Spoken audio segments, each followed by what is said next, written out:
Hello everyone, and welcome to another day of NGS. Today we're going to Division A between Newb Management and Magnitude Epicenter.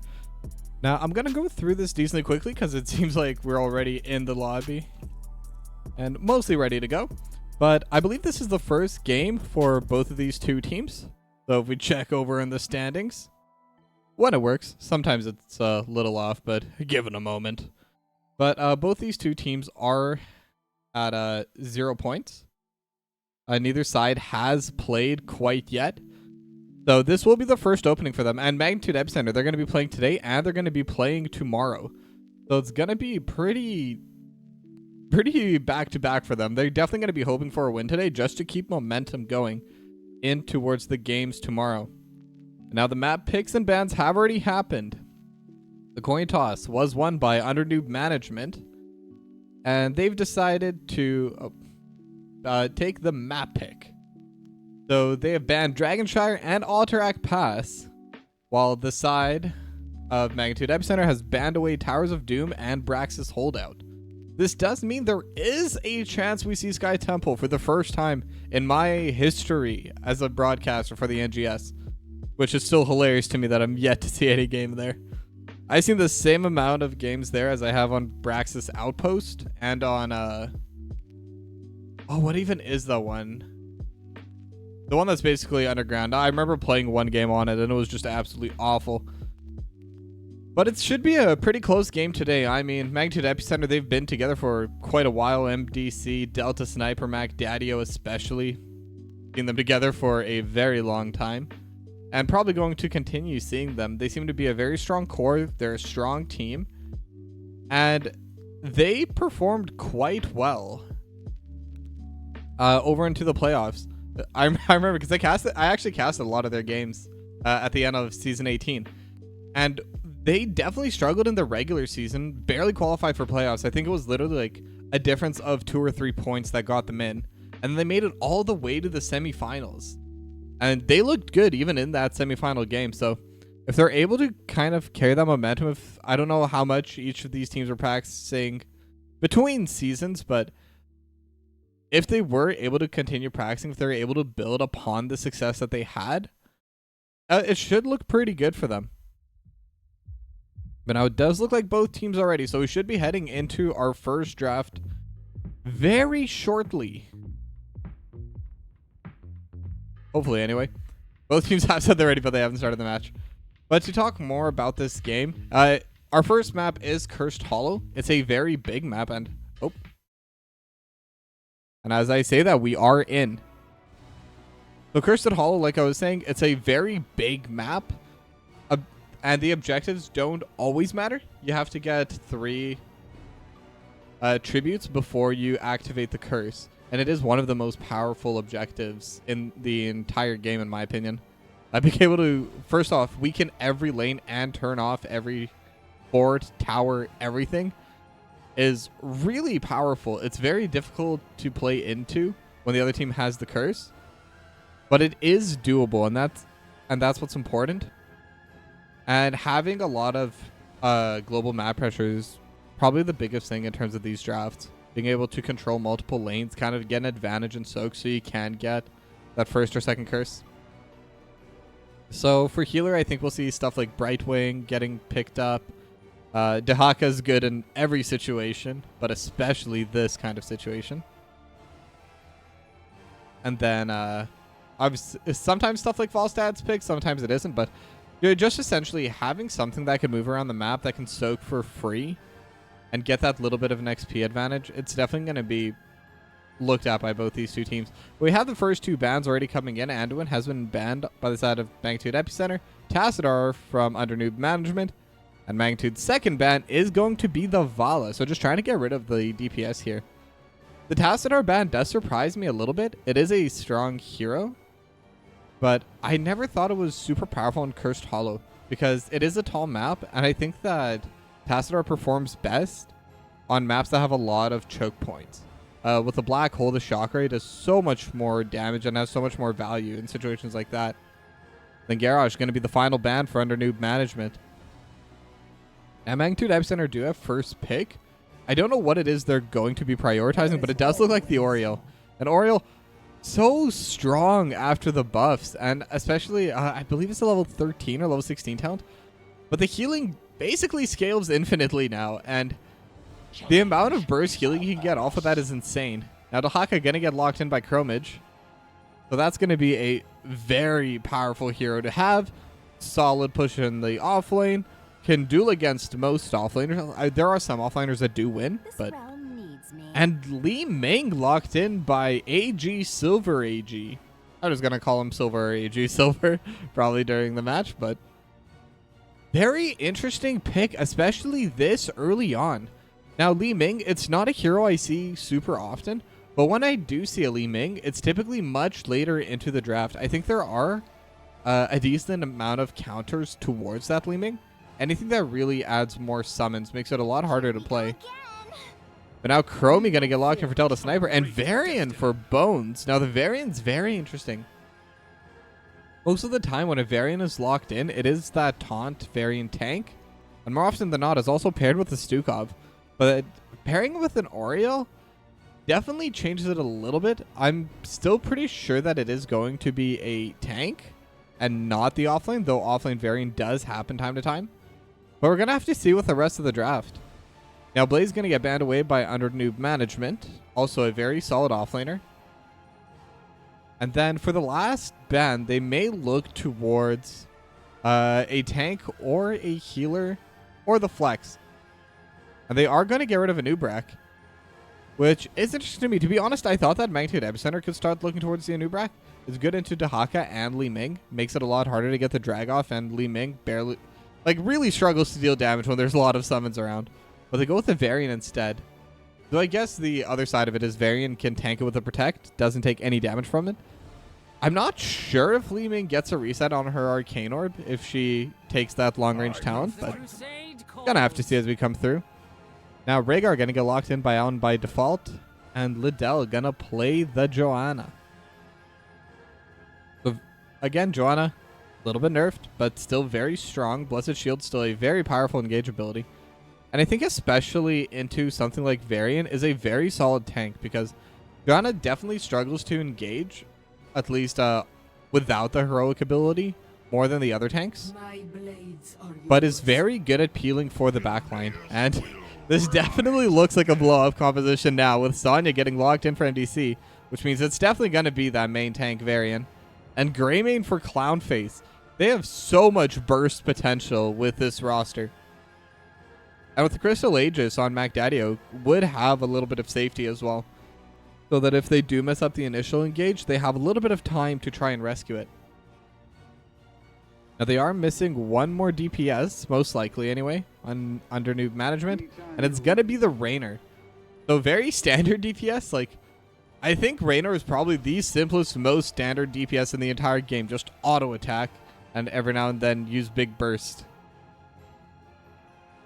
Both sides, I think how I would describe this draft is Magnitude Epicenter are definitely the ones that need to get something to happen, but they have the tools to make it happen. And if they can get a snowball, then I think they can definitely win the game. But it's really going to be a defensive game coming out from under Newb management.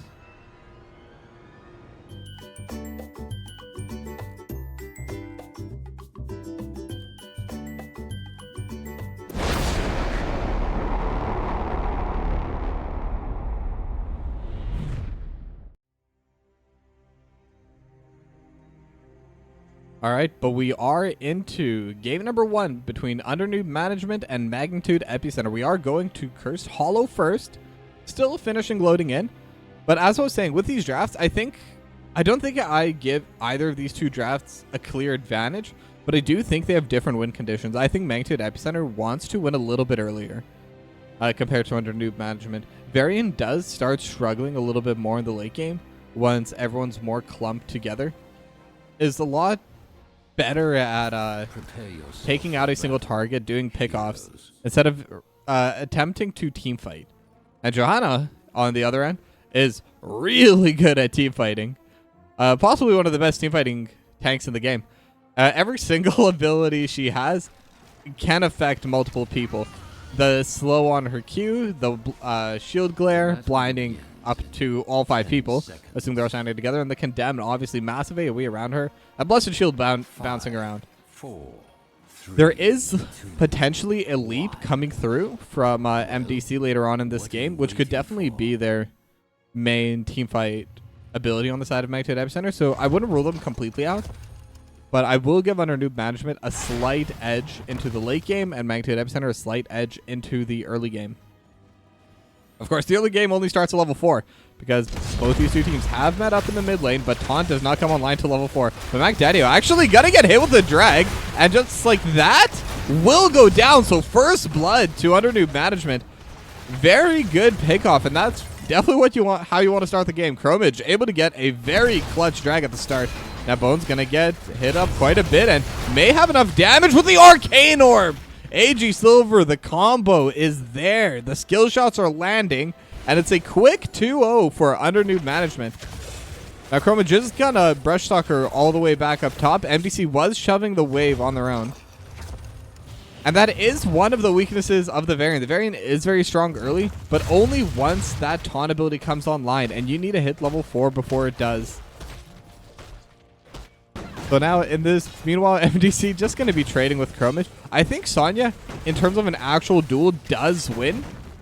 But Dahaka should never really give any moment where they can get taken down. Now Bruiser Camp going to get taken by under Newb management. Siege Camp has already gone. And the Bruiser Camp is now started by Magnitude Epicenter. So basically everyone's just kind of taking all their neutrals off the map. Making sure that all of that's available. But now Bones might be getting caught out again and will get hit by the drag. Do they have any more follow-up? The Magic Missile not going to hit the Arcane Orb will, though. And Bones doesn't really have anywhere to run. There is a time trap, and we'll stop it, but it's only going to delay the inevitable as AG Silver gets the kill with the teleport. But now with that, they're going to be shoving in through the mid lane. MacDaddy stepping up a little bit. And welcome Snarfungus and all the viewers from that first series. I'll bring you back to Snarfungus later on, but in the meanwhile, game number 1 just started, literally 2 minutes in, and under Newb management has gotten a very sizable lead already. 3 kills early on with a lot of great drags coming in from Chromage. But now there is the fight going on over into the mid lane. They're trying to push with this Bruiser Camp, but they're not getting too much out of it. The taunt is now available on Bones, so Bones is a character officially. Now Liddell just going to be clearing out the wave. They didn't get too much damage over onto this wall, but every little bit adds up as the first tribute is spawning. There is a half-level lead on under Newb management, but they're nowhere near that level 7 talent, so this should be something a Magnitude Epicenter can, and I'd even argue should look to fight.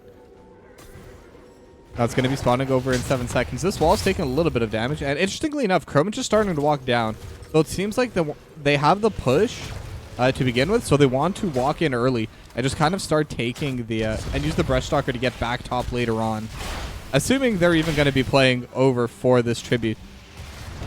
But right now it's still going to be a little bit before much more abilities do come through. There is the level 6 or level 5 talent coming through from the Chromie, from Delta Sniper, as Lumi just walks up, takes the dive, and Liddell almost actually getting the channel, but interrupted by the Greymane.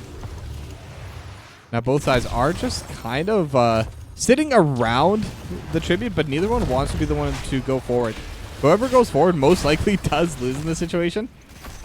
Because under Newb management will get picked off. They will likely lose one of their members. And level 7 talents are now hit, by the way. But Magnitude Epicenter, if they go forward first, they are losing a little bit in the offlane, but they do have more where they can play. And Delta Sniper got some decent poke, but it's going to get healed with that chain healing. Now Lumi still trying to walk forward and get some poke off. Delta Sniper, they're starting to play a lot more aggressively and a lot more forward on Magnitude Epicenter. And they do have the stun. They do have the taunt. It is going to be on Liddell. Liddell going to get taken out quite low. Not enough for the kill. Lumi also going to get hit with the Sand Blast, just taking them down to half HP. And it's going to be hard for them to approach. But AG Silver is playing over the wall. Now they're going to start the channel. They don't really have anyone blocking for them.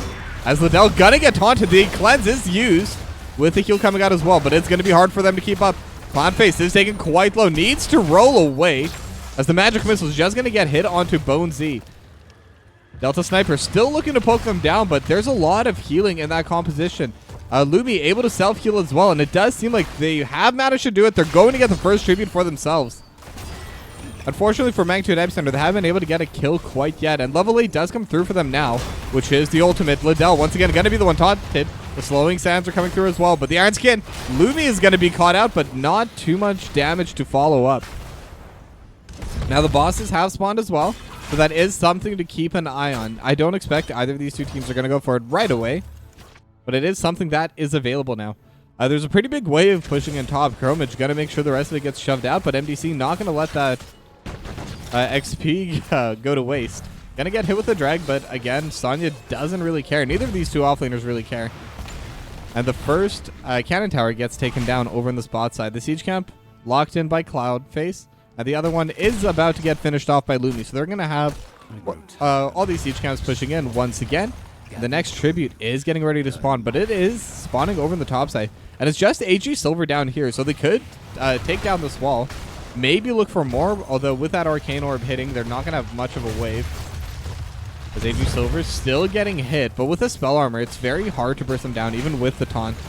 But they have the siege camp, they have another wave coming through, so this is definitely something they could attempt to fight for. And none of the other members are really walking down, so this is actually a pretty free board for them if they do want to continue on. Level 10s are hit, Disintegrate. Just going to get used to clear the way further. And now they have the taunt, now the spell armor's gone, just needs a little bit more damage with the Sandblast. Not going to land. The teleport is too fast from AG Silver.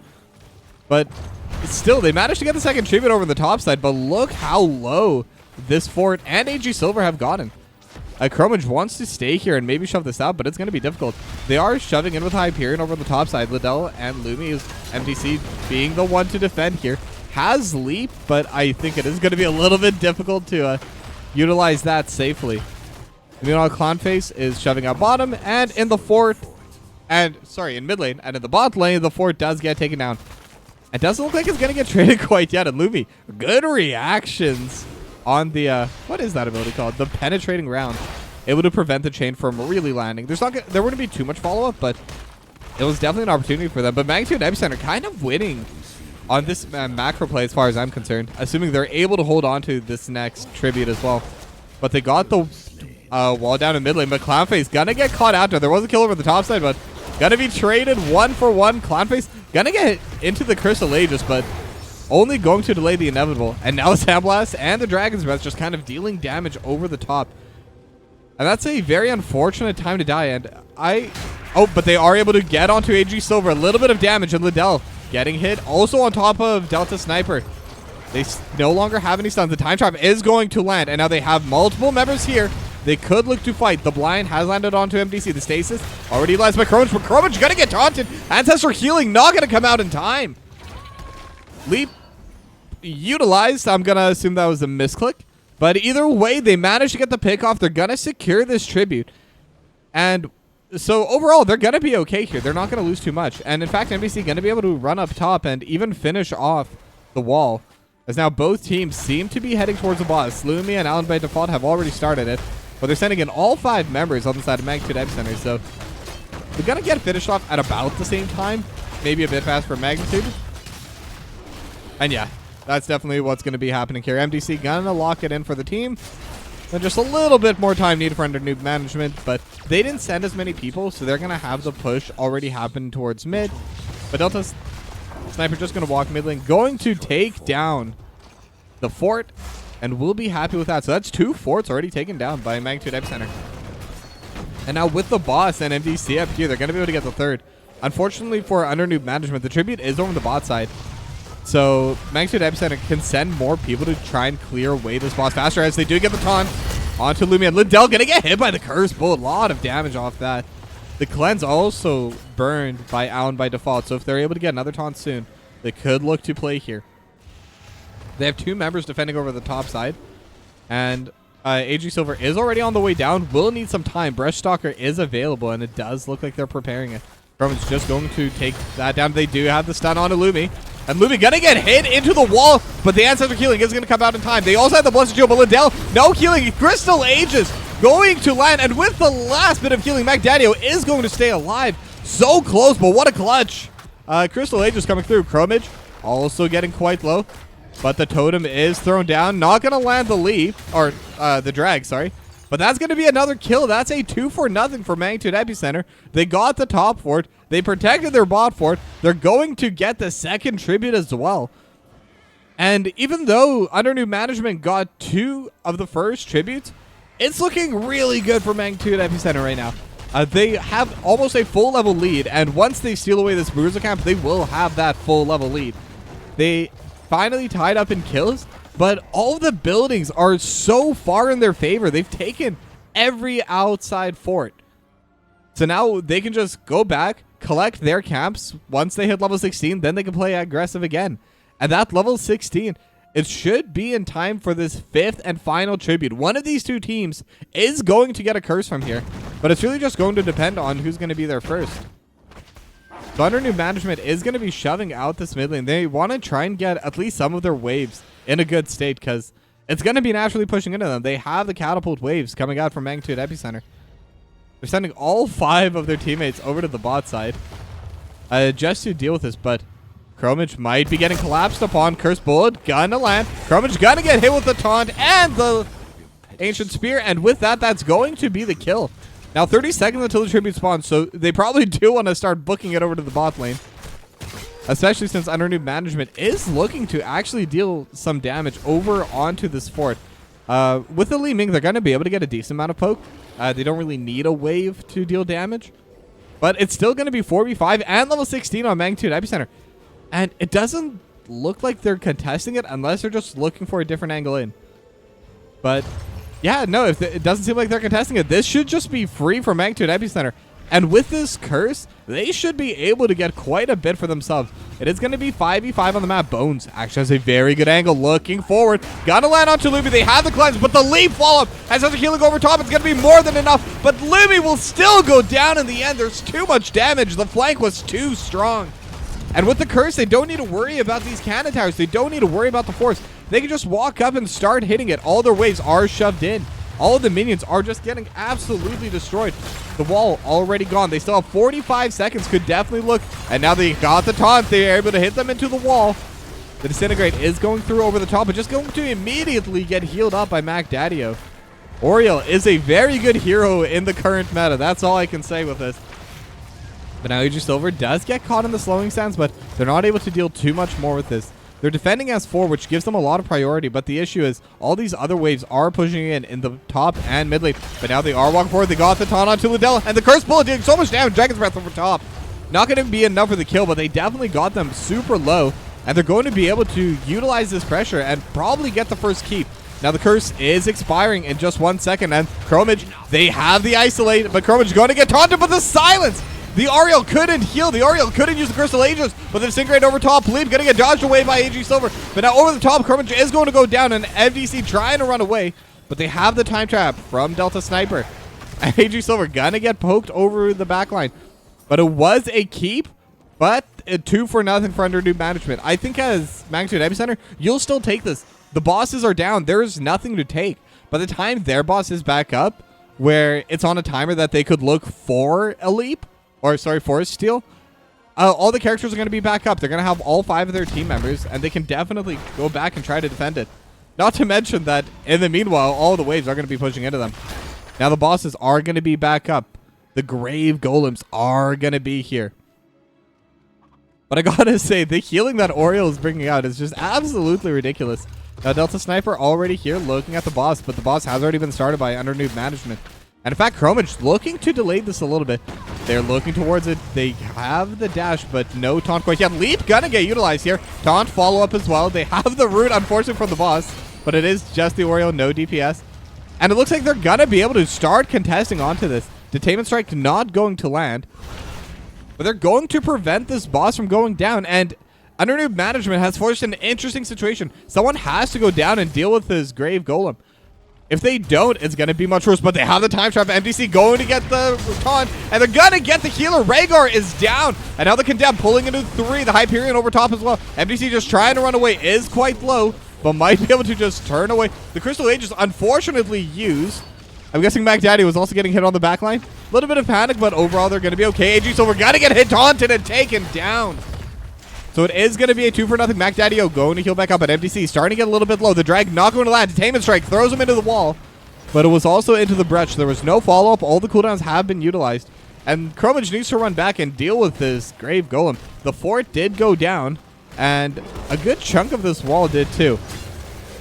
But Magnitude Epicenter, they did win the fight. So they will be able to secure their boss camp after all. And with the tribute spawning right next to it, they should be able to take that for themselves as well. MDC going to lock that in, as the Bruiser camp is just going to get taken by under Newb management. And it looks like they're holding off on collecting the tribute for a little bit, but Mac Daddy-O going to be taking it now. And they're going to start settling their waves instead.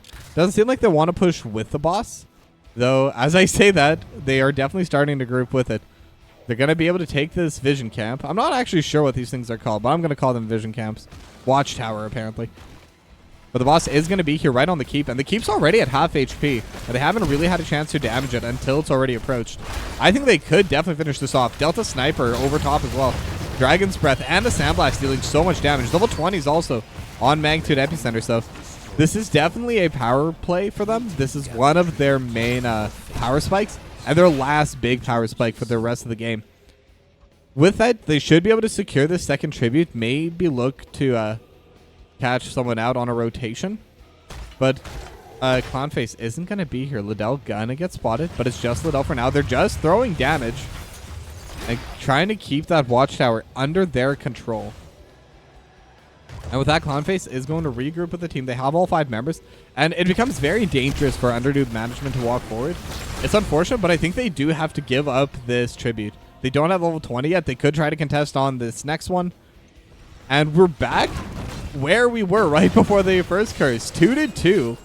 So this next curse is going to be, or this next tribute, sorry, is going to be the curse coming out for one of these two teams. Now, all 5 members of Underdoob management grouping towards the bot side, and it seems like they want to take control of mid and bot. They do have the siege camp pushing out in the top side, so that will negate a little bit of that extra power that they have with all these cannons coming forward. But now Liddell gonna get hit with a lot of abilities, including the cursed bullet. But unfortunately, no follow-up is going to be available there. Now, level 20s have been taken by both these teams, as a final tribute is spawning. Underdoob management able to get there first, but with the banner, they'll be able to scout it out a little bit. Liddell waiting over the wall. And Mac Daddy-O may be the one to find him, but ooh, I was actually worried a little bit for the Oriole there, but we'll be okay. Flowing Sand's gonna get utilized. Dragon's Breath as well. Liddell getting taken quite low. Half HP before the fight even starts. And I think on Magnitude Epicenter, you can wait, but they're not going to wait under new management. They're dealing so much damage. Crystal Age is going to get pulled out by, but the Arcane Orb just hitting onto multiple members every single time. The next set is going to miss, but MDC walking forward, trying to prevent this curse from going down. And MDC gonna leap in place, not going to land onto anyone. And with that, they're going to prevent this from going down, but they have to go back and deal with the base, because look how much damage these cannons are doing. The team fight's going on, though. AG Silver going to get taken out quite low. Balooby's the one that's going to get blown up. Blue team's core is... But now with that, the fight is going to continue. They're able to get the taunt onto on by default. Unfortunately not. And now Bonesy going to get taken quite low. They do have the stun. Joanna going to get taken quite low. And Delta Sniper able to actually take this as apologies, but it seems to have done Fog of War. But it doesn't really matter too much, because I believe the game's over anyway, because they're just going to walk forward into the mid lane. MDC, Clownface, Delta Sniper, gotta lock in. Game number 1 is Magnitude Epicenter. Take the first game.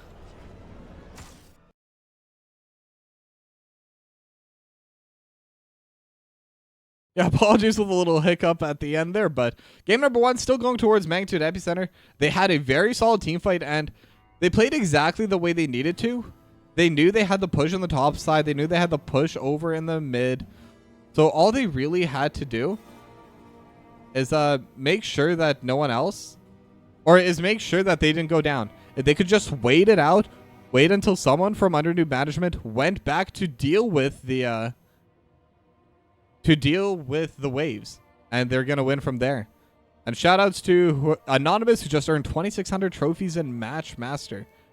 But now, with that, I'm gonna go to a short break. But when we come back, it's gonna be game number 2 between under new management and Magnitude Epicenter. Don't go anywhere.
All right, everyone.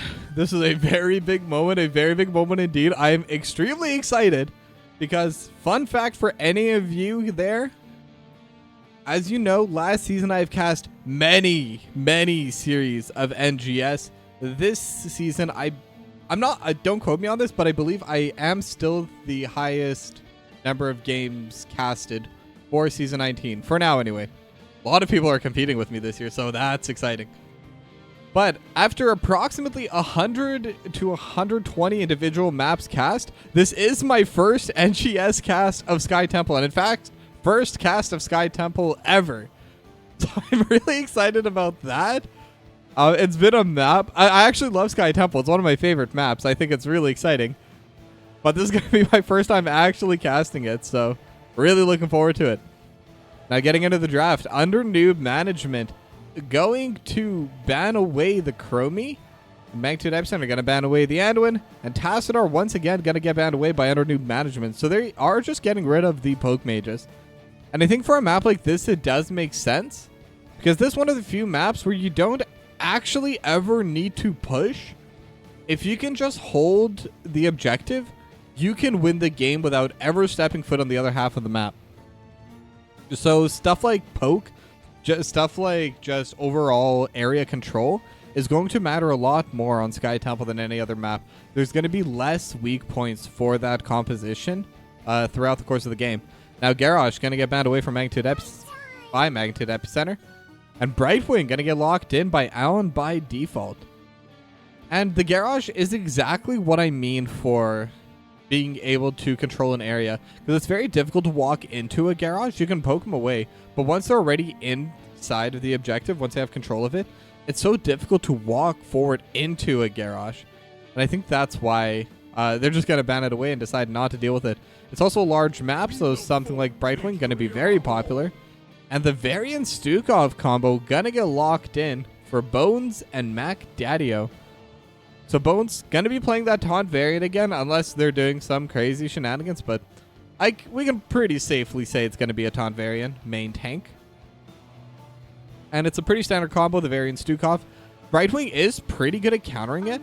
Does have that AoE cleanse. But Anduin probably is the single best answer for that. Brightwing is second. So we'll see how much they can get with that. But now Lumia and AG Silver are going to lock in the Jaina and the Falstad. So once again, the Poke Mages kind of really showing why they're picked here. This is something they're very good at. And 2 globals already locked in for Under Newb management. I'm a little bit surprised that Dehaka has gone through so far. I do think Dehaka has that global pressure and is also just very good at holding on to objective points. Because being able to go into the stasis form and heal back up makes it very difficult to push them out. And with the global presence, being able to go across the map, soak a bunch of XP, etc., etc., just a very good pick. But they are going to ban away the Leoric instead, which I find pretty interesting. Most likely just trying to get rid of it from the Varian Stukov combo. The Entomb over top does make it even harder to get away. But it's going to be the Chen locked in for MDC. So that's going to be interesting to watch. And then Greymane locked in for Clownface. Now Chen is very good at controlling points. And I guess this is like the map to play it on. The Wandering Keg is basically impossible to play into. Can just consistently shove people away or shove people in depending on how they choose to play. But it's less about whether it's pushing them out or in. And it's more about whether they have the control of the point. And Chen will be able to hold on to it. Now, the other people that are good at it is the Johanna. That's going to get locked in once again by Liddell. And Zagara by Chromage. So it is a 3 DPS composition from Under Newb management right now. They don't really have a dedicated bruiser. But it's going to be a double healer from Magnitude Epicenter. So both of these are very interesting drafts. And I have no experience casting a Sky Temple game. I have played the map, obviously. I played it back when I played NGC, DivC, Respect. And I played it a lot in Storm League. But these are both very interesting compositions. And I think with a double healer into the poke comp, Magnitude Epicenter, I think I'll give them a slight edge. Because their composition kind of breaks what they're trying to do on the side of Under Newb management as we head into game number 2.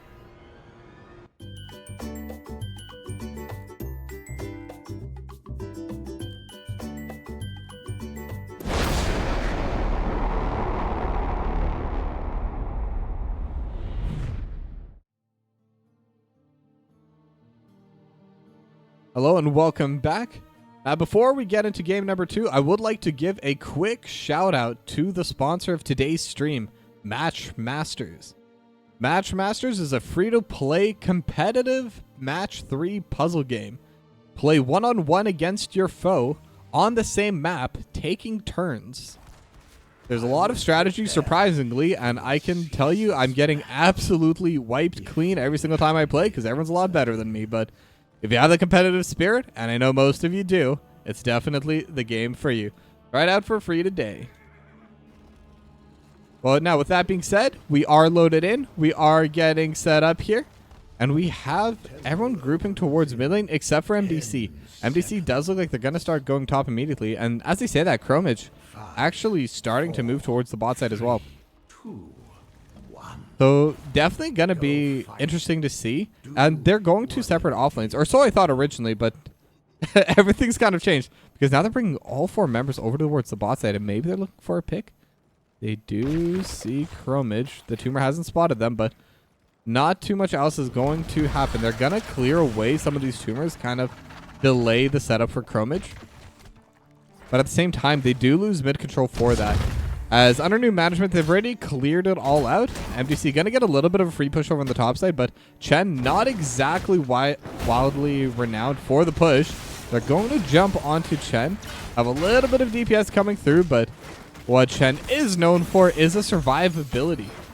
And interestingly enough, it was actually Delta Sniper that caught mid lane, caught the soak there. And now it's going to be a group of 3 pushing into Chromage.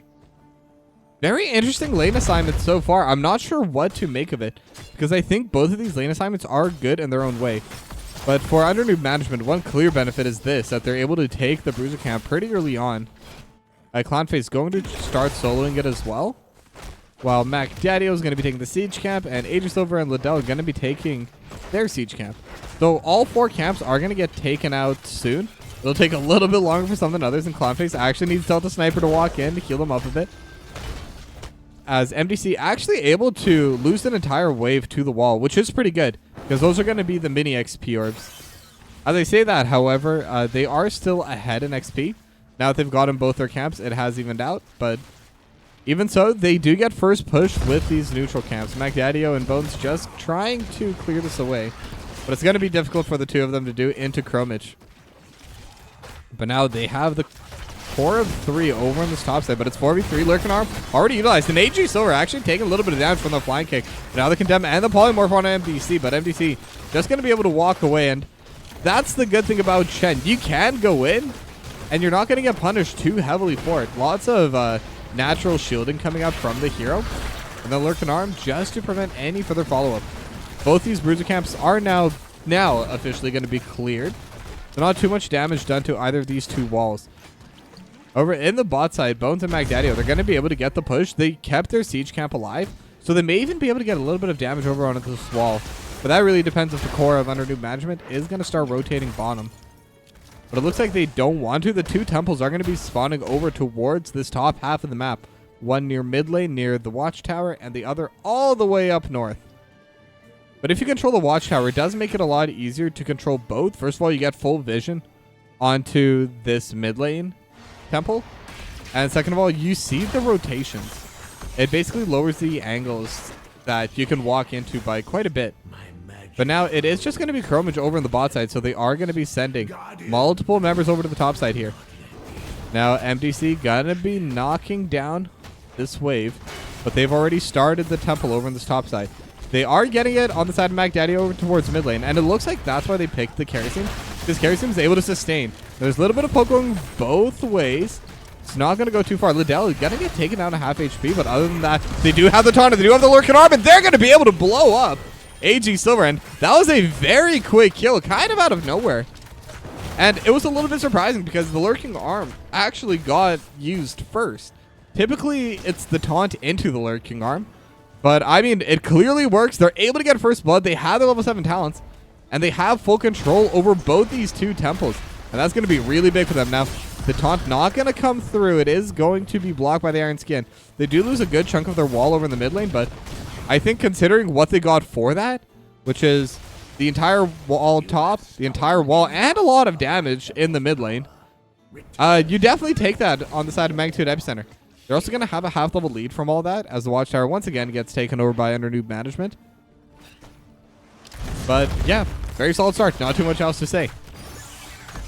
Now, once again, MacDaddio is left alone over the bot side, and Chromage has shifted over to play over into the top side instead. They're just going to be clearing over the waves as there is a little bit of fight breaking out in the mid lane. Polymorph does land, but Clownface is going to be able to walk away. Bones got to get the taunt onto AG Silver, but with the cleanse coming through, we'll be okay. Condemn lands onto 3. MacDaddio starting to get a little bit low, and the hammering over the top, and the little bit of extra damage is all that's needed.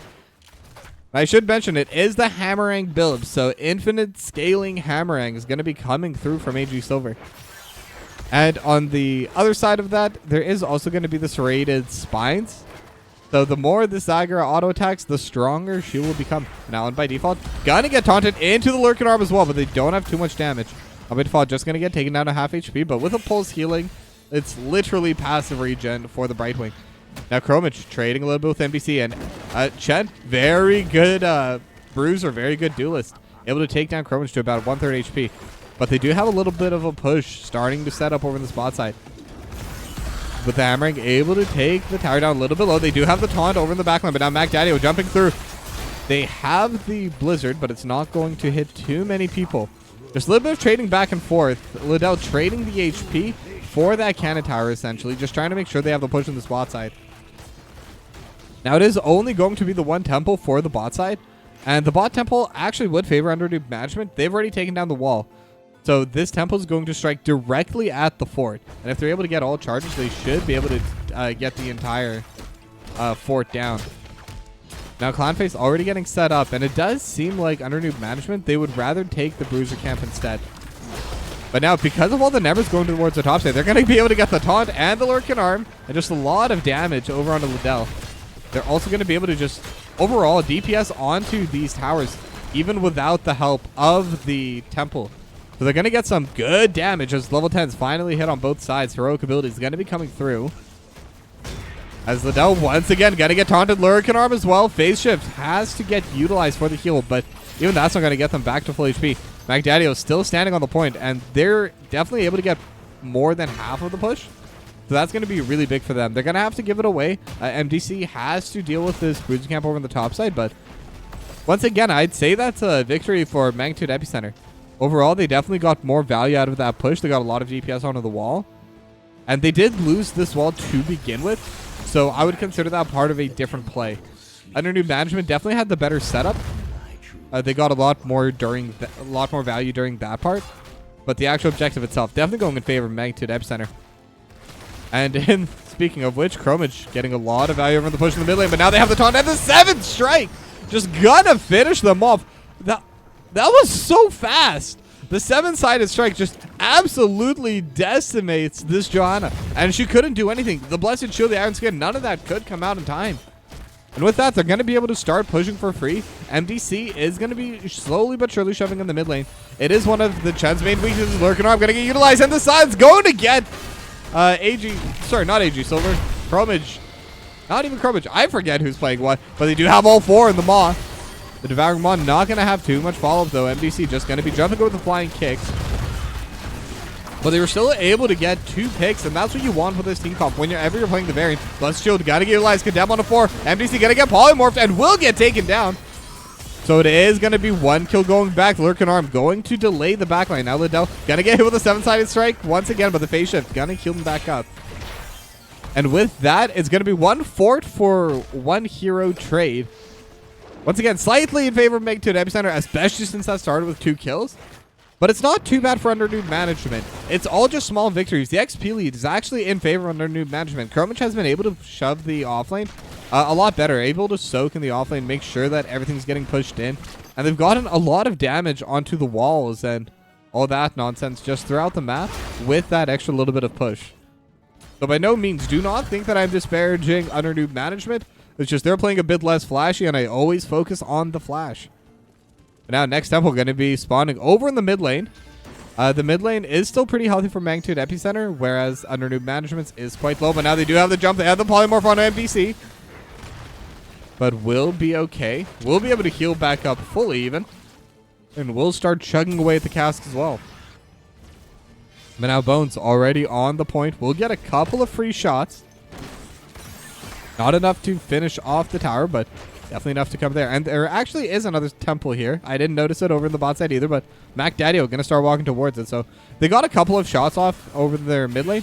And since they've already taken out the bot lane, this will take out the mid fort as well. And now it is just trading onto both sides. So now it's hitting over to this mid fort and it's hitting out over onto the top fort. But the real trade is going to be here potentially with a fight. MDC may have to overextend a little bit. Does push through. Kermage going to get taken down a little bit low with the Cursed Bullet, but not going to get too much value out of it as the final 5 shots going to be coming through here. Not even sure where they went. Looks like it's to the top side, but now MDC gonna split into 3. Interesting. So it is going to be Storm, Earth, and Fire. I thought it was going to be the Wandering Keg for this map, but no, Storm, Earth, and Fire gonna get utilized here. So all 3. I almost called him Brewmaster. I'm forgetting what this hero is called. But regardless, MDC gonna be able to Chen. Sorry, they're gonna be alive. They're gonna be able to survive that attack, and that does give a little bit more survivability in terms of playing in the offlane, but definitely less point control later on, and especially for this Sand Golem. And Liddell walking forward. They want to fight for this Bruiser Camp. 7-sided strike, gonna deal a lot of damage, but they do have control over the point. And with the Gust, they might be able to get it back, and yes, they will. MDC not able to get onto the point. Devouring Maw lands onto 3. What is the follow-up? The Condemned gonna land onto 4 members now. They have so much healing, though, but it doesn't matter. You get rid of the Stukov, the healing will slow down. Mac Daddio is still able to do that. But AG Silver walking forward with the Rod Lightning onto Bone Z. The Condemned not gonna land. The Stormhammer is landing, however. It's just going to be 1 kill, but they managed to defend their Bruiser Camp. So kind of leashed by Magnitude Epicenter. And now I can finally say it that for sure, under Newb management wins on that trade. And they're looking for more. They're in the brush. It is 45 on the mount. The Blizzard, and with the Condemned, the Blizzard's going to land onto all of them. The Taunt, however, does land onto Liddell. They still have the fort. They still have the well here. But with that, they're going to be okay. They're going to still be alive here. Now MDC just going to use the flying kick to finish off the last of that Bruiser Camp. But overall, the buildings, the structures are still favoring Magnitude Epicenter. They have all 3 forts down and still have 2 of their forts up. They're not the healthiest. This top one's pretty okay. No wall, but the fort itself is still quite healthy. But now it is going to be the single temple this time for realsies as they start grooming towards the bot side. Now both sides are going to take their siege camps on the way as we have this very fancy camera work here. But Liddell looking for the play. Not going to be able to grab it. But they're going to start fighting for this bot side. They should be able to take full control of this first. They have the first movement. They have the general push here. And MDC is a little bit behind on the play. Now the temple is ready. Both sides can start going for the capture. And they're probably waiting for level 16. And now that they have it, they should be able to fight. Every cooldown is available for both these 2 teams. So let's get ready for a pretty big team fight. Banner going to get tossed down immediately. And MDC just flying kick on AG Silver. It's going to barrel roll away. The Condemned lands on a 4. The 7-sided strike. And Maw going to get utilized over top as well. And MDC trying to split Earth Fire. But Delta Sniper going to be survived with the snipe. But the Blizzard over top is going to finish them off. And Liddell going to get healed by the phase shift. And so much damage coming through. But it is just the little Brewlings. They're gonna be okay. MDC is going to respawn, but that's a 1-0 for under Newb management, and they're gonna get full control of this temple. They've already taken down the bot fort. Top fort gonna go down here as well. Meanwhile, AG Silver gonna use flight to go back mid lane, clear that up, and this is gonna be dealing damage over to these to this bottom keep wall now, and they still have a couple more charges. They might even be able to finish off most of this wall. Just gonna have a few more shots at the gate. And the burst. Pow, pow, pow, pow, pow. Okay, that actually dealt less damage than I thought. But they still managed to get one of the cannon towers and one of the walls. Bruiser Camp is gonna get collected over on the top side by Magnitude Epicenter. And the next play, it looks like it's probably gonna be around the boss. And with the XP lead underneath management, the last 2 plays have gone in their favor by quite a bit. They've gotten the extra kills, they've gotten the extra objectives. And now they have almost a full level lead. It's not going to matter too much until level 20 does come through. So Magnitude Epicenter, they still have time to try and bring this game back in their favor. But now Bones walking forward. They will be able to get control of this brush. And they're with a lurking arm, they're going to be able to clear one of the tumors away as well. Now Bones has the banner. Walking forward, looking for Liddell. Or looking for anyone at this point, it seems. Because they're definitely trying to play aggressively. But they're going to zone them away. And was this just a ploy to start on the boss camp? No, they're still going to be baiting. The shield is coming through onto their team. Liddell trying to scout it. And they're on to Chromage. It is MDC. MDC will be okay. McDaddy going to heal them back up. They don't want to use the Earth, Wind, and Fire quite yet. And this is starting to get quite tense. They definitely want to go in on the side of Magnitude Epicenter, but it's so difficult to find the correct angle and the correct target at the same time. Under Newb management, they're not taking any unnecessary risks. They're playing it smart. And in fact, they're just going to walk back and take their Bruiser Camp. But now maybe this is the plate. They're not going to get the taunt onto AG Silver, but force out the barrel roll. And now they're going to clear away the tumors once again towards this mid lane. But the temples are spawning, so they can no longer try playing around the boss. They have to now focus on these waves, focus on just clearing up the map for themselves. There is a Bruiser Camp shoving in top, large wave topside as well. MDC going to try shoving it out, but it is going to be a little bit difficult. With the boss spawning on the bot side, it's going to be so difficult for Magnitude Epicenter to walk forward. They don't have the taunt quite yet, but the guy's going to get utilized just to delay. I'm not sure if they think that they're on the boss or not, but with the banner, they should be able to see it. The boss is not being touched. Their siege camp is still available as well if they want to go through with it. But under Newb management, they're able to kind of pull them back and forth. So Magnitude Epicenter, they were not able to get control of the wave over on the top side. They were not able to get anything else, but they do land the taunt. It is going to be onto Liddell, and Liddell going to get taken out so low. And with the lurking arm, going to cut off this entire angle as well. The Bruiser Camp is doing a lot of work in the top side, but at the same time, they have the temple over in the mid lane. So it's kind of trading back and forth on that, but with this top lane temple getting taken by under Newb management, they're going to get a lot more value out of it just because this Bruiser Camp has dealt so much more DPS. Lurkinov going to get utilized on Liddell. Seven-sided strike still not back up, so their main way of bursting Liddell is not quite up yet. Now the cannon tower is going to get taken out as well, and the keep is taking so much damage. How much more charge do they have? Yeah, I think they might be able to finish off this keep actually with this DPS. But in the meanwhile, they're starting on the boss. Magnitude Epicenter, they're looking for it. They're not going to get the last few charges over in the mid lane, but that should be ringing the alarm bells. Liddell running as fast as possible over to this boss. It will start regenning, so well caught by under Newb management. They saw the play. They decided to prevent it. Final 5 charges do come out. AG Silver actually gets taken quite low by MDC. And in fact, the last few charges are also going to get hit by under Newb management here. They have the level 20, so Magnitude Epicenter, they do not want to fight for anything. They want to take their time, get their level 20s, and they should be able to get it in time for the next set of temples. But will they try and contest the boss? Because that's definitely what under Newb management wants to do. They want to start playing for this objective. Try and utilize level 20 timing. Bones gonna scout them out with a banner, so they'll know that they're near the boss, but they also, I believe, got vision that they're not on the boss quite yet. Lurkin Arm gonna be used to scout. Magdaddio gonna walk forward, gonna leave a remnant, and Liddell's gonna be able to spot that out, but they have been able to successfully defend. They have their level 20. The boss has not been taken nor started. So even talent here for the rest of the game now, as Clownface gonna move up top and start hitting onto this Bruiser Camp and deal so much damage, especially to the Major. And now MDC gonna come help as well. And it looks like it's just gonna be a team effort. Magdaddio and Bones here as well. They're not gonna be able to do anything but provide moral support, but they have taken the Bruiser Camp. And now Bones also going to take the Watchtower. They're showing quite a few people on it, though. But it doesn't look like the boss is going to get started on the bot side of the map. And I am noticing the more that I'm casting this, Sky Temple is such a macro map. There's so many movements to be aware of, basically at all times.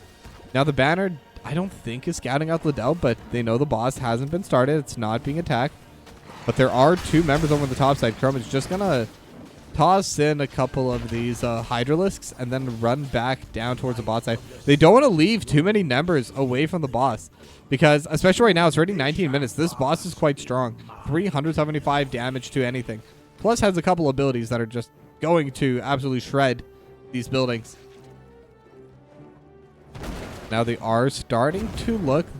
The pressure is applied by Magnitude Epicenter. They've taken first control of the Watchtower and this middle camp. But now the temple is going to start getting contested. Liddell trying to walk forward. Hasn't been able to get onto the point quite yet, but Bones kind of scared to walk up and stand on it as well. Now the banner is going to get checked out. They're getting a couple free hits so far. But now Liddell gonna walk forward and take the control back. MDC just trying to delay a little bit, and it has definitely been working. Mac Daddio able to get the top side for free solo. So it is going to be a little bit of free push in their favor. But once again, the siege minions, these little waves just winning out for under Newb management at the right times has been helping them a lot. Now Mac Daddio gonna jump backwards onto the remnant. Flying kick gonna get utilized by MDC. Right now it's just free hits coming through from AG Silver. This mid lane keep going to get finished off, and actually so much damage from these lasers. And now it's this bottom one, and there's no wall either, so the push definitely on their side. But now Liddell gonna get taunted. Phase shift coming out, but that's phase shift utilized. They did not use 7-sided strike, so the main counter to that ability is no longer going to be there. The swipes are utilized. Just the first for now. Still has 2 charges. Baneling's going to get chucked out just to be a little bit of a pain. And MDC going to use Earth, Wind, and Fire, and that's a little bit surprising very early. But look at the damage. 123 stacks on Gathering Storm. They got the root onto Liddell, but they have the Unstoppable and the Maw able to hit down 2 of the little Brewlings, but nothing else is going to come through with it. They have gotten the pressure by magnitude Epicenter, but they use so many cooldowns for it. Gust, Wind Wall, gonna push them into the wall, but MDC is now here in the center. Clownface is gonna be okay. Bonesy gonna get the taunt. It's on to Lumi, but there's no follow-up. They have the Blessed Shield going over top. Bones getting taken down solo, but does get healed up last second. They have Lumi in the stasis. Condemn gonna pull 3 back in. And everyone is so low, but no one's going down quite yet. Mac Daddio trying to run away, but MDC flanking over the backside. AG Silver just barely gets away with 200 or 300 HP. But in the meanwhile, there is damage being done to the core and to this wall. The fight is still continuing on. They're still able to get a little bit of the push over on the top side, but no one going down will favor under Newb management with the wave states. Someone needs to go back and deal with it, but who do you send? And if you send someone back there now, you're going to lose on these temples. So they're going to stay. They're going to try and fight for it once again. Bones going to get the taunt onto AG Silver. That's the target you want. The cleanse does come through, though. Lurking Arm over the top. Not going to be enough. But they are still looking. Flying kick. Going to get utilized. A lot of the cooldowns are back up. It's just going to be Earth, Wind, and Fire. That's not up yet. And the Frost Nova. I believe that's Frost Nova. No, Ring of Frost. Going to be hit onto them with the double as well. Because what's better than 1 Ring of Frost? 2 Rings of Frost. But still, the temple has not been completed. They're almost done. Just have 3 more charges. They have the stun. 7-sided strike and Lurking Arm. But they have the Maw. The Devouring Maw is going to save Liddell. But the final few hits from the temple are going to land. But just barely not enough to finish it off. Now, this bottom keep is so low. The core didn't take any permanent damage, but still took damage. Or, sorry. But it's still getting shoved in. So MDC is going to come up towards mid lane and clear it out now. But, like, it was definitely a dangerous spot for Magnitude Epicenter. It took them so long to be able to, like, really approach it. But now they're going to be able to get the siege camp, and they're going to try stealing the next one. This could be where the next fight comes through. Mac Daddio going to throw the Remnant in. Will spot it out. And with the banner, they should be able to walk in. And that is one of the power points of this Magnitude Epicenter composition. They have a lot more ability to scout into brushes. They have so many abilities that just allow them to do that. Now they're going to clear away these tumors. They have their siege camp. But are they going to start? It doesn't seem like they want to. But now they're going to pull it. They're pulling the boss camp. The boss is going to stomp. And Bone's just going to use the charge, but not going to follow up anything else. But this is dangerous. They have Wind Wall on the side of under Newb management. They might just be using this as bait. They have the Polymorph coming out over top, but it is on MDC. The Blessed Shield, 7-sided strike, and Ring of Frost. But the Maw actually going to prevent the Ring of Frost from landing. Now the Wind Wall going to hit them. They have the protection. They have the Unstoppable. MDC has the Earth, Wind, and Fire and will throw it out now, but they're able to get onto AG Silver, but the cleanse just in time. But they have the stun. They have the root. Crummage in a bad spot. Phase shift will come out. They just need one more taunt, one more ability, but they're not able to get it enough in time. And now while this is happening, look at this top side. They have the Bruiser camp already here. Now the core is trying to clear it out, but it's going to take time. MDC is back here, needs to get rid of these cannons. They're dealing so much damage. Same with these minions. Now the minions are going to get cleared away, but that's still 60% health left on this tower, on this core. 1/3 of it gonna get taken out. Now the temples have respawned, and it's hard to give these away. They have to fight for it, but MDC's not here. They have the taunt, but it's onto Liddell. And there's so much damage onto Liddell, but it's not going to be enough. But they're able to blow up Bones. And Clownface now alone in the back line. No help. Will get taken down. Mac Daddio tries to run in. And I think this might be enough to end the game. I think that under new management will bring us to a game number 3 here. Now the wind wall gonna get utilized on MDC. They're gonna be able to get a polymorph and one more kill. And that should definitely do it, but they still want more. They're feeling themselves.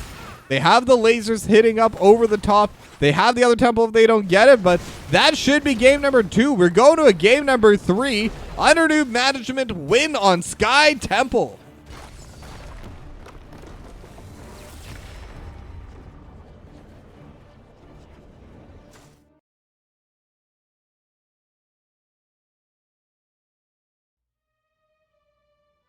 Another very close game, and Magnet Epicenter actually had the lead for a good chunk of it. They started off by getting all 3 of these cores, but unfortunately for them, not able to win out in this game number 2. But luckily for us viewers, this does mean there will be the game number 3, and that's my favorite thing in this whole entire world. An NGS game 3 winner takes all. We'll be back after a short break, and then we get to watch the action unfold. Don't go anywhere.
I saw it when I walk, boy.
Tomb of the Spider Queen.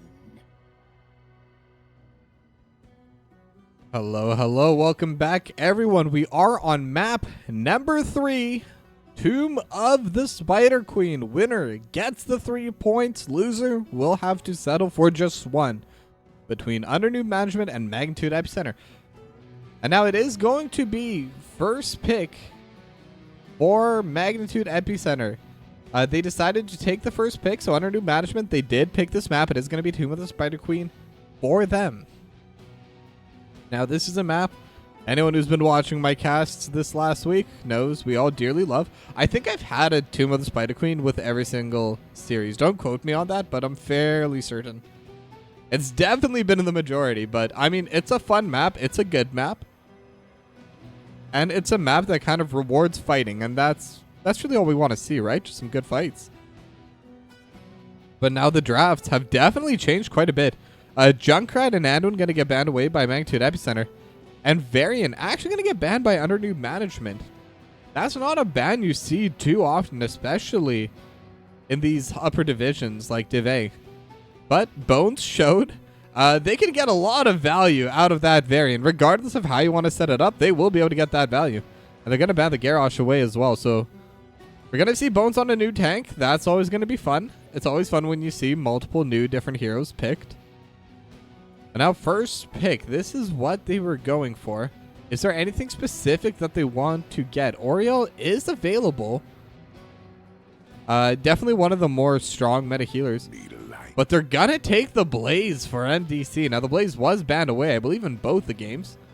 That is gonna be a hero that MDC definitely wants to play. And something that Newb Management have not wanted to play against, but they will be able to secure it for themselves this time around.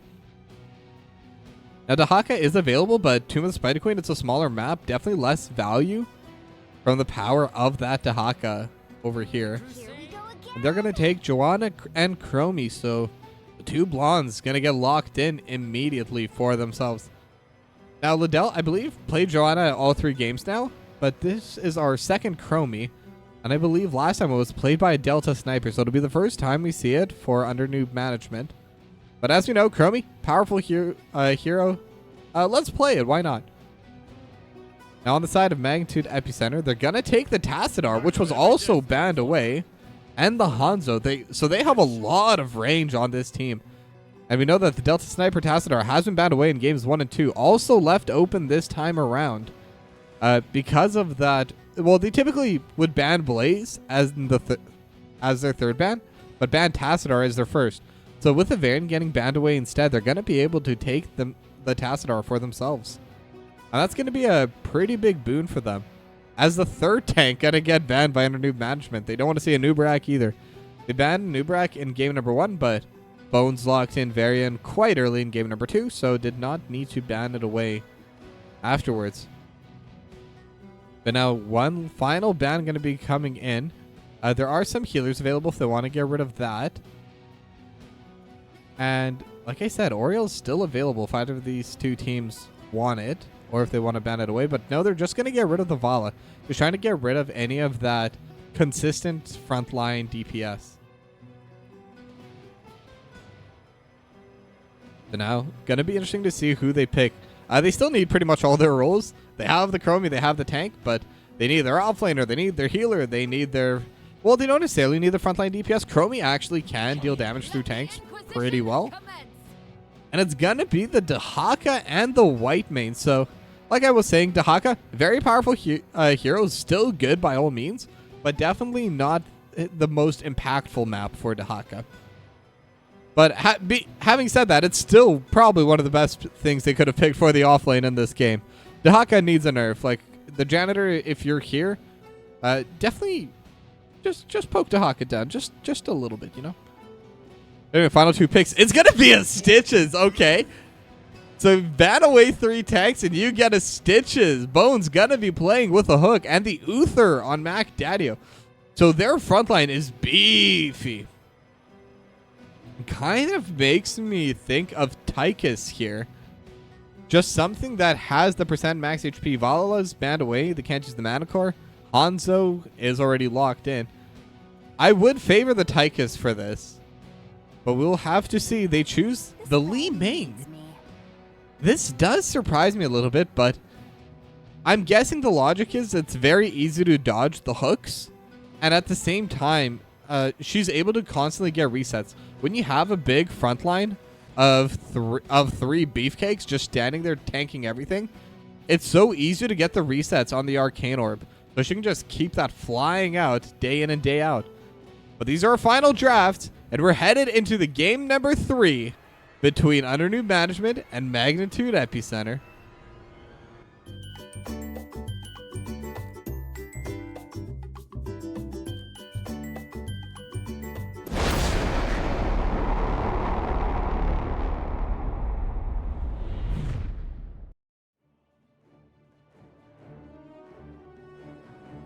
Now, some may say not to nerf Dahaka, but I'm sorry. This is the one opinion I will throw out on this entire cast. No, I'm tired of seeing Dahaka every game. Let's get rid of Dahaka for a little bit. Let's buff some Moro. That should be a pretty controversial one. I'll let y'all talk that one out between yourselves. But yeah, we are in map number 3, Tomb of the Spider Queen. Now, winner takes all. The winner of this game wins the series, so it's effectively a best of 1 now. Now, neither side's going to be able to get the domination. Neither side's going to be able to get the 4 points for themselves. But getting the win, getting the 3 points is still going to matter quite a bit. So, both these teams definitely going to try their best. And now they are grouping in the mid lane, but MDC immediately cheating over towards the top side. Bones has the brush control, but with a magic missile, they will be able to just scout it out. Scattering arrow. Gonna throw out, get a free stack immediately. Now Bones looking for the play. They're going to start backing away with the Arcane Orb, and not too much damage dealt yet, but they do have the wall keeping Chromage away, but they're not going to be able to follow up too hard onto it. MDC has already shoved away the top side, going to be coming in through to this mid lane as well. Now Liddell gonna get poked down. Clownface actually dealing so much DPS over the top, but they're actually out of Chromage. And they have the stim pack. The drag is going to pull someone in, but it's not who they want. Magdado going to get taken down a little bit low, but the Uther is quite tanky as well. Not able to fully tank with this build, but it's still a very solid healer. And in fact, it's going to be the Hammer of Justice build coming through. At least for the level 1 talent. So it's going to add a lot more lockdown. They're able to get the pull onto AG Silver, but the wall not going to be there in time. The Shock Ray dealing so much damage. Wow. Tassadar really able to show why Delta Sniper is not allowed to pick this hero. Now MDC does have first move over the bot side, and while it does seem like Under Newb Management's getting the pressure, I think they are starting to fall behind a bit in soak. The shove has been very good on MDC. Now the jump propulsion not going to land. The drag is going to go, and Delta Sniper will go down. It's going to be first blood for Under Newb Management. So just like that, they're able to close the XP lead. And they're also gonna... But in the meanwhile, Magnitude Epicenter are gonna finish off this Bruiser camp. Hammer of Justice is gonna get thrown down just to make it simpler. Clownface is going to reset. Magdaddio still has the well to tap, so we'll be okay. Now, Allen by default and Lumi, they're working towards the Bruiser camp, but... That's... Oh, and actually it resets, unfortunately for them. But this is the issue when you don't pick any auto attackers where everyone's a mage. It's a lot harder to take down this Bruiser camp. It takes more effort, and they may have to send someone else in. But only 2 of the bruisers still left alive, but it's taking them a while, and because of this push is really doing a lot of damage, and they're able to get on Chromage, who goes into stasis, but will be able to survive off of that. But the poke over on the top side, and just look at how much of this wall is going down. They're going to lose this entire wall, and the hook only going to pull onto the bruiser camp, so not going to be too impactful. Bones going to get poked down to half HP as well, but Mac Daddio just going to chuck a Hammer of Justice and back away. 65 autos already, so... Oh, but it does count on minions. Sorry, I thought it was against heroes for some reason. I don't play Uther, I'll be honest. But that's gonna be the Hammer of Justice talent gonna get finished up here. Now Delta Sniper is cleaning up over on this top side, but Liddell gonna get the condemn, but it's not really gonna get on anyone else. The hook's gonna go wide again. But the gems have now been collected. Both these 2 teams have almost enough to turn in. Oh, and AG Silver gets interrupted at the very last tick, so very well timed by Delta Sniper. But now Chromage gonna get stunned up with the Hammer of Justice. And Mac Daddio does have those shorter cooldown now. They're in stasis, but they're not in a good spot. And with a couple of slows with the Hammer of Justice, the healing is not enough. They're going to be able to get that kill. But AG Silver able to at least save the gems, so they will have that going for them. But now MDC just going to push in this bot side, take the siege camp, as the turn-ins are coming in from both sides. And it looks like the blue web weavers are actually going to be first. They got there just a little bit quicker. MDC has already turned in earlier, but they needed one more person. Now, there's not a lot of gems left for the turn for Magnitude Epicenter, so they may be able to get a pretty quick reply on this. We're going to have to see. It's going to depend how much pressure they're able to get. Hammer of Justice utilized on Liddell, but it's just trying to poke them away, trying to make it harder to play aggressively with these web weavers. Now MDC going to clear away the one on the bot side. Lumi going to match, but the real fight's going to be happening over to the mid lane. They're able to get the stun and the Psionic Storm onto Liddell and the pull onto Chromage, but Stasis is going to get utilized. Now the Psionic Storm is completely taking down this web weaver. The web weaver is now gone. Barely even got to touch the wall. The one on the bot side not going to be able to touch the wall. And the one on the top side will be able to touch the wall just a little bit as a treat. But with that being said, they're going to be able to get the cannon tower, and maybe both actually, but no, this one's not going to be enough, so not too value of a web weaver. But what it did do is it prevented Magnitude Epicenter from turning in their gems and spawning their own set of web weavers. Once again, Hammer of Justice just going to get utilized for the poke. And not much else is going to be happening through there. They do want to turn in. They're very close to having the web weavers already. 32 turned in, and another 53 just divided amongst the team. Now AG Silver is trying to prevent them. The hook not going to land. Sonic Air going to utilize the one. Chromage just walks right in, does not care. Dehaka is a hero, but now the Jet Propulsion does land. The cleanse will come through with the Iron Skin as well.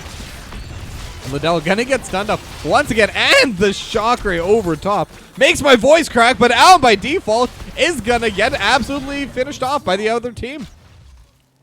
So just like that, the white mane's gone. There's no healer, and it becomes so much more dangerous to push in. Delta Sniper is going to be dealing so much damage. Lands every shock ray so far, and Bones will get the turn in, and they will get their set of web weavers. They're going to start pushing in. They already have the wall finished off in the mid lane. That could be a lane they try to push, but it does seem like under Newb management wants to defend there more than anywhere else. The Clownface got the wave shoved in on the top side too, so there's a lot of places they could go. Sorry, for the side of Magnitude Epicenter. But now Lumi actually going to get blocked in. Gonna get stunned up with a Hand of Justice. And that's one of their biggest forms of wave clear gone. Just as the red web weavers have spawned. Now it looks like they're going to be grouping mostly with the top one. They want the wall. They should be able to get a good chunk of it. They have the stun. They have the ray as well. And now they're actually going to have the gorge. Level 10s are now both sides. Black Hole going to prevent the follow-up. And just a couple more autos, and that'll be it. Full set of stuns, that's all that's needed. As the Divine Storm is enough to get that final little bit of lockdown before the Iron Skin can come through. But now they have the stun on AG Silver. AG Silver gonna get hit by the arrow, but perfectly cleansed by Alan by default. So well played. The Hammer of Justice has really been giving so much pressure. Mac Daddio, the positioning from the Uther has been pretty flawless. And I know one struggle playing Uther, because I haven't played a lot of it, but I have played a little bit of it, is it's hard to have enough mana to heal. But now Liddell gonna get stunned up. currently unstoppable, but the Condemn lands on a 4, and now the Disintegrate and the Shield and everything utilized. But who's going to win? They do have the bunker. They're all hiding within, and MacDaddy going to be able to spawn outside. The Drag not going to land. MacDaddy still trying to walk away. Gonna throw out a little bit of extra heals, but they're chasing. They have the stun. MacDaddy gonna get taken down. And MTC almost sniped. Disintegrate will be enough, and the hook just barely not going to land onto AG Silver. So it's a 2-4-0 for under Newb management. And they don't have enough return in, so they're not going to be able to get too much else out of it. But it is going to slow down the pressure from Magnitude Epicenter. They did get 2 forts during that play. They still have the XP lead even with dropping those 2 kills. So they are in a very good spot regardless. But under Newb management definitely showing some signs of life. Now they're going to be shoving in this bot side. They may be looking towards this siege camp, but no, they're just going to start sieging up onto this tower. And this is what their team comp is good at. They have so much damage and so much damage from range. With the Magic Missile, the Arcane Orb, Dragon's Breath, and all that. But Stitches is here. Going to get hit by the Time Trap. Arcane Orb not going to be in range. Delta Sniper just going to turn in those 9 extra gems. And now they do have enough gems on the side of under Newb management. They will need 15 total to get that. The Dragon not going to land, but now the fight's happening. They do have the stun, the Blessed Shield, and they're going to be able to take out Delta Sniper. And now Chromage is going to be here as well. MacDaddy not in a good spot, but they are going to pull them back. They don't have too many stuns. The stasis coming through, but they're going to be able to get the Storm, the Divine Storm, but no further stun. And the Drag actually does land, but now AG Silver going to get pulled back instead. MacDaddy still alive, and AG Silver is actually going to be the one to go down. Somehow, after all that, with all the blinking health bars on Magnitude Epicenter, it's going to be AG Silver that goes down. But they have the pressure. They're going to get this next set of Web Weavers for themselves. MDC able to turn in a little bit, but once again, not quite enough. However, this Bruiser Camp is going to get a decent bit of damage. This cannon going to get a couple shots as well, so they should lose this wall here. But how much can they get with the Web Weavers? The difficult part for them is that the waves aren't in a really good spot. They're going to have a lot of time on the side of Magnitude Epicenter to just get rid of these Web Weavers. Now this wall is going to get finished off. It's just a little buffer, so it's not going to matter too much. Just giving a little bit more positioning advantage. Or opening it up a little bit. Now they're going to show up to the bot side and start clearing away this Web Weaver first. Delta Sniper just going to be auto-attacking it to death. Clown Face here as well, but they're going to push what's happening at the top side, and they're able to get the Drag. And MDC in the bunker will be okay for now. MacDaddy trying to keep MDC alive. Will have a little bit of the heal, will have the cleanse. And MDC will be okay. The hook just barely misses. They do stack a little bit of stuns on a Chromage, but that will allow MacDaddy to just walk away. Unfortunately, they will have to completely give up the top side, so the top forward will go down. Under Newb management, able to get that pressure for themselves. They're not able to get the kill, but this map advantage is pretty good. They're able to get the stun as well. And the jet propulsion on the backline. MDC doing so much. But conversely, on the other backline, the Drag is going to land, but it is onto Bones. Bones is not the target you want. Now Liddell still taking a little bit of poke. Gotta get pulled into the gorge, and the black hole going to prevent any kind of safety. And Liddell gotta get stunned. Divine Storm as well. That's all they need. And now Lumi gonna get pulled in as well. And Lumi's gonna go down. Can they get a third? Bones, do you have the magic hook? No, it's not magnetic to everyone. Only towards characters with blonde hair, apparently. But that's going to be 2 kills for themselves. And now they're going to start aiming towards the boss. The Bruiser Camp is going to get taken by under Newb management, so we'll have something pushing for them during this. But it's very possible Magnitude Epicenter, they're going to be able to take this boss, and they should be able to get a turn in as well. There is a chance that enough members of under Newb management are going to be back in time to kind of prevent this. But boss is definitely down. Level 16 talents have been gotten as well. So they do have that little bit of an advantage as well, if they're able to get a fight somewhat soon. Bo's actually sitting on 44 gems. That's actually insane. A gorge, not just the Joanna, but also all the gems in this entire game. Now they will have the Web Weaver spawning. The boss probably not going to get too much damage done on the top side, not on their own, as the hook just used to poke the gate a little bit. Time Trap going to get hit on it too, but Chakra over top, and with the boss stomp, they're going to be able to get a good chunk of this wall. Now Delta Sniper just tanking the Disintegrate, doesn't really care. Time Face going to get healed up as well. And they will get that entire top lane wall before the Web Weavers even get there. Now, I don't expect this Web Weaver will be able to get too much damage onto this keep, but it will be able to get some, and that's what they're looking for. Now, Bones gonna shove in mid. They're gonna get a little bit of poke damage onto that keep as well. So So it does seem like primarily they're just aiming to put pressure onto these keeps. I don't know if they want to get them or if they want to look for the fight, but level 16s are now hit. The cleanse has already been utilized. Delta Sniper is a little bit far forward there, but will be okay. Yeah, just a little bit of damage poke back onto those walls. They've cleared the top wall as well, so that's pretty good. And they're going to be able to secure this bot lane fort on their way out.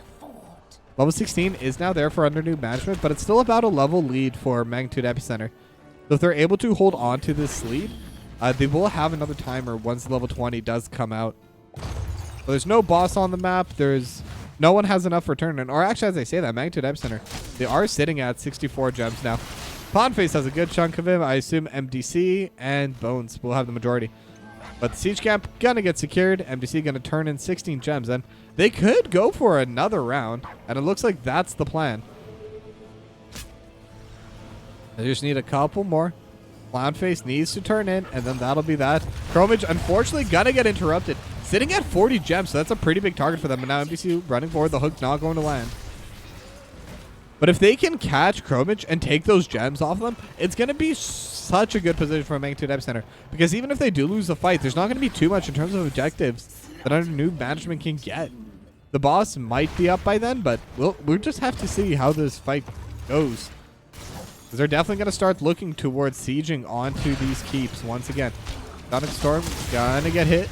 Going to be hitting onto it as well. Same with the Shock Ray. Now the Web Weavers have spawned, but they are pretty squishy. They're not super strong. Individually speaking, they are strong because they spawn in all 3 waves. Especially all the count. They do have the pull into the gorge, but the Hammer of Justice has been utilized. Sonic Storm not going to get utilized, but they did already break the Iron Shield, but the healing is more than strong enough. Now Black Hole gonna get thrown out as well, and the Dragon Arrow gonna land over to the backside. But do they have any follow-up? This Divine Storm landing on the 2 members, and they're able to get 2, and the pull onto Alan by default. So that's gonna be the White Mane God, but the Disintegrate onto the backline, taking out 2. The resets are now starting to come through, but it's still gonna be 1-for-1 so far. The Time Trap gonna save Lumi. Almost gets absolutely demolished by those scatter arrows, but 2 for 2. But when the Web Weavers are still pushing, albeit lightly, it definitely favors the team that has the Web Weavers. They have the waves, and it just becomes that much harder to clear it away. They're not going to be able to finish off this keep, but they are going to get it quite a bit lower, down to about 1/5 HP. Bottom wall basically done. Delta Sniper, can you just have a little sneeze at 2, and it's gone. Now level 20 on the verge for Magnitude Epicenter. They're not going to have enough gems for it though, and there is going to be boss in a minute. So when they do get these level 20s, most likely it will have to be the boss that they try to fight around, if they want to utilize this timer anyway. But it is half a level lead now. 2 for 2 does benefit the team that's behind. All these waves have been pushing into under Newb management, so they have been able to soak up pretty safely. Bruiser Camp is up as well, but now Bones walking forward. They do see Lumi. They're not able to do anything with it, and this is one of those situations where it really sucks on Tomb of the Spider Queen. The objectives are always kind of in the center of the map. So even if you have 95 gems, if you don't have control of these 2, I don't even know what these are. Spider Altars with 509,000 health. The more you know. But if you don't have control of these 2 Spider Altars, you're not going to be able to get any value out of all the gems that you've been collecting. And it's so hard to get it once you lose the first couple. Now they're looking for Alan by default, and they have the Storm. They have all the damage, and in fact, they use a Hammer of Justice as well onto it. 2 ultimates burned, but you'll take that to take down a White Mane. And now their hook gonna get thrown out, but not going to land. But with this, they should be able to clear out this keep. The boss is up as well, and it does look like they're making a beeline for it. But Chromage able to solo turn in the Web Weavers, and in fact, because of that, they didn't start the boss. It hasn't been leashed. They're not going to be able to do that either. But once again, under Newb management turns it in, but they're not going to be able to push with it. This is just going to exist to slow down Magnitude Epicenter. They're playing to delay and to kind of fix the errors that they did have. Unfortunately, they're not going to be able to play aggressively with this, and that's going to be quite a shame. They do have a lot of gems regardless, so they may be able to afterwards use this to kind of push out the waves to regain the map pressure in the mid lane. They have hit level 22, or 20 as well, I should say. So it is going to be even talent tiers for the rest of the game. And that's something that's very good for under Newb management because they've definitely been falling behind otherwise. Now, the top web weaver is still alive, bit under half HP. But they're not able to really get any push going in any of these lanes. They're going to get control over this mid lane, make sure that they can either get their own turn in, or make sure that they can slow down the turn from Magnitude Epicenter. In fact, they're just going to brute force onto this fort, and with the damage they have, they're going to kill it very quickly. The Magic Missile, Sandblast, Dragon's Breath just absolutely shreds towers, all of those abilities if they're able to get onto it. But now all 10 members are back on the map, and they're able to get the Gorge. It's going to be on a Chromage and the Cleanse for the Divine Shield. Or, sorry, for the Blessed Shield, but Chromage still alive. Gonna get hit, gonna get hooked. Divine Storm. Gonna finish them off. 64 seconds. The Dahaka is gone. And now they can look towards the boss, and there's no way to interrupt it. There's not enough turn-in for either of these two teams. I'm actually a little bit surprised Magnitude Epicenter are turning in a little bit. Maybe they're just trying to bait for another fight. Power Shot not gonna land. It is 4v5. And it is without the Dahaka. So this would be an opportunity for Magnitude Epicenter to try and make a play happen. Their mid lane is going to be pushing it naturally as well. Now they have the force wall. AG Silver is walking away, and they're just kind of get zoned away from the boss. They just don't have enough HP to really fight it. Now, final few hits. The boss is dead. Bunker gets thrown out, and they're able to land the hook, but it's AG Silver will be able to back away, and the bunker just barely going to save Bones. And now the boss is going to be shoving in. It's a 19-minute boss, so it is fairly strong. There is no wall, so this boss could, in theory, take this keep as well. And that's going to be another wave where they're just going to have another lane where they're going to have pushing waves. Time Trap just to slow things down. Magdaddio going to get pushed in as well. Slowing sands have been utilized, but this boss is absolutely destroying this. And they may even be able to look to end the game here, but now they're going to be able to get the stun and every follow-up. A Divine Storm as well. The Drana's gone. Chromage is in the backline, but it's just Chromage. Disintegrate over top, and they're able to pull down onto the Hanzo. But now Bones does have two members. Chromage going to get hit, but they're aiming towards AG Silver. They're able to get the stun as well, but it's not going to accomplish too much. Magdaddio actually going to be left alone and will get finished off here. Meanwhile, the boss is trying to hit a little bit onto the core, but same with this big wave. The fight is still happening. They're going to aim for the hook, but they're not going to be able to get onto it. And Chromage going to get the drag over the back line. But the slowing stance going to prevent anything else from happening here. But the core is still getting taken down quite low. Final few hits, 34% left on that core. A couple more pushes, a couple more unfortunate rotations, or even back doors. And with both top and mid lane shoving in naturally, Magnitude Epicenter could kind of win from either of these lanes now. All it takes is one more camp to shove in, and this game will be theirs. However, Chromage able to turn in, sorry, just 4 gems. I guess I forgot that Chromage turned in like 60 at a time last time, so definitely not going to have too much in the numbers department. Now, lots of Spiderlings here, so Bones going to get fat with these gems, and we'll have enough for turn in, actually. Yeah, if Bones is able to get this in, they're going to have the web weaver spawning, and that's going to make things harder, but AG Silver going to prevent it. And MDC tries to tank it so it doesn't hit on and interrupt Bones, but unfortunately just slightly out of position there. Now Lumi going to turn in another 16 over in the spot side. And AG Silver not going to get hooked. In fact, the cleanse gets popped as well. So definitely worth it. If you're able to get the cleanse, it's a good spot. And AG Silver is the one that's holding the majority of the gems. 43 out of the team's 45. Likely was able to pick some up. The Busted Shield is going to come through. They have the cleanse. Over onto the backline and the pullback. The Dragon Arrow is going to come through, but 2 members are already gone. And now Liddell and Chromage going to get hit into the backline, but they don't really care. Bones looking for the hook, but going to get blocked by a Spiderling. And that's the pull they needed. But the red web weavers are spawning, so they're not going to be able to get turn-in from AG Silver. And we're back right to where we were, where the defending team utilizes these web weavers just to delay the game a little bit. They're going to try pushing in mid a little bit. They're going to have the push over the bot side. Chromage not going to be able to burn it immediately. So their team members should be back up or close to back up by the time the Spider Altars are back into play. Now, it's really going to depend how fast Chromage can take down this bottom web weaver. And it is 22 minutes deep, so these web weavers are pretty strong. But the real push is happening over in the mid lane. However, never mind. I thought they were going to be shoving it in the mid, but they decided to just fix their ways in the top side and just kind of dot their I's, cross their T's, and make sure they have full setup around these shrines, around these altars. Now, it's 10 seconds until the eggs are spawned, so they can turn their gems in. But MDC and Mac Daddio are going to be coming back. They do have the hook onto Liddell, and that could be a good pick to have. The Iron Skin is going to come out, and it is going to come out in time. Blessed Shield as well. They're able to pull back everyone and the Condemned. Now, the stun's coming out over the top of Mac Daddio. Is the one that somehow dies during that play. And not just Mac Daddio. Oh, but they do land on Angel Silver. Angel Silver would be a great trade, but it's still a 2-for-1 for under Newb management.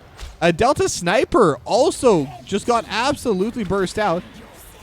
And now they're going to be able to spawn the blue web weavers. AG Silver luckily was able to turn in right before that. It was holding the vast majority of the gems. Now Liddell looking for the fight. It is 3v4, but the Scatter Arrow dealing so much damage. Jet Propulsion as well. Bunker gonna get utilized at MTC. I don't know if that's practiced or if that's just something good players can do, but it looks cool when you're able to leave the bunker and immediately get hooked to safety.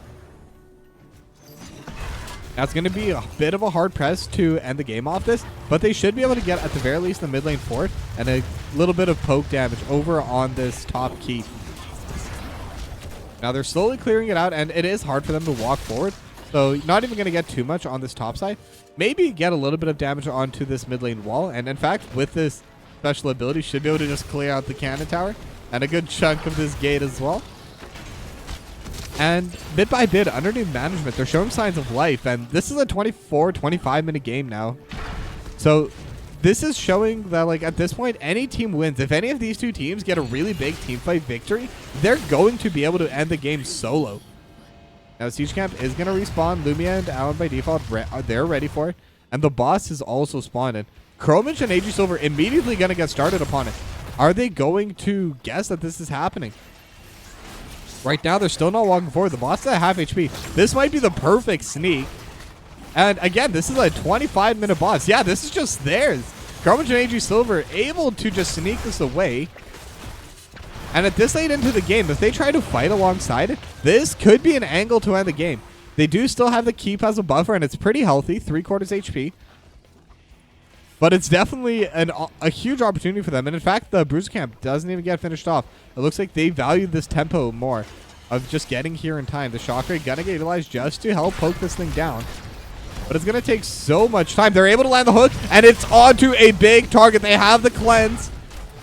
Now, are they gonna finish off Lumi? Lumi is gonna go down. The black hole is keeping them into the wall as well. Dragon Arrow utilized. Every ultimate thrown by Magnitude Epicenter. But now they're on top of Allen by default. Now by default is gonna go down as well. So the push is going to get stopped here. The keep should go down, but they're not going to be able to threaten the end of the game. They have a little bit of a push happening on the bot side with the Siege Camp as well. So they will get quite a bit of value over into these walls and a little bit into the keep as well. So this boss was definitely a good play, but now there's still 40 seconds, but nowhere near enough gems for turn-in. So what do Magnitude Epicenter do? They might be rushing to end the game here. It is a 34% core. And yeah, they're just walking in. They want this. Chromage resetting right now, Hearthing, but it's going to be difficult. They're going to aim for the play. They have the Shock Ray. Now the Iron Skin's already come down. The Gorge, 10 more seconds. They're going to have their huge ultimates coming up soon. They have the stun onto Liddell. Liddell is starting to get quite low. Bones is here. And they're just looking for the play. The stun over top, and Mac Daddio is going to go down. They're able to get another one. No, Cloudface is going to survive for a little bit, but they're still aiming for the core. They're still trying to DPS onto the core. AG Silver going to get finished off as well. 20%, but they're so low. The health bars are in favor of under Newb management. You just need a little bit more. Can you do it? Can you defend? Yes, they can. 4% HP left on the core. They have won the fight. They've gotten all 5. They have waves. Under Newb management, are you kidding me? It was so 3%. Somehow they took 1% bonus damage after that. But Chromage is here. They have the Siege Camp. I think this is it. The team's just going to shove in their wave. Unless we see another incredible defense, I think they have this here. And I don't even think there's enough time for them to come back. The other 3 surviving members are going to be grouping with Chromage. They have the 1 Siege Camp helping out.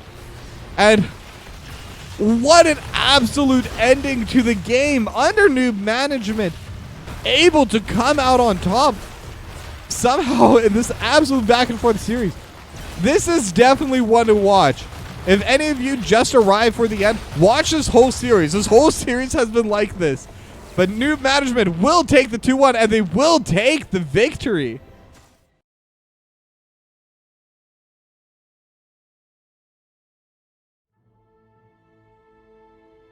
Yeah. I mean, I don't know what else to say. That was an absolute insane ending to an absolutely insane game. Huge congratulations to Under Newb Management, but like, this whole series could have gone either way. Just very small changes. Oh, how close are these two teams? I wish this was a best of 5. I wish we had 2 more games to watch of this. But unfortunately, we're not going to have those 2 games. We're just going to have whatever ending this was here. That's what we're going to have. And oh, I'm a little disappointed there's nothing else to watch. But 2-1 for Under Newb Management. They're going to be able to get themselves the 3 points. Now, with that being said, I'm going to end it here. I'm not going to do an interview because there is another NGS match ongoing. So I want to send you there basically ASAP. I'll do one final shout out to Matchmasters, the sponsor of today's stream. Click the link in the chat or click the panel down below in the About Me section. Any downloads, any of the goals reached that you see on the widget.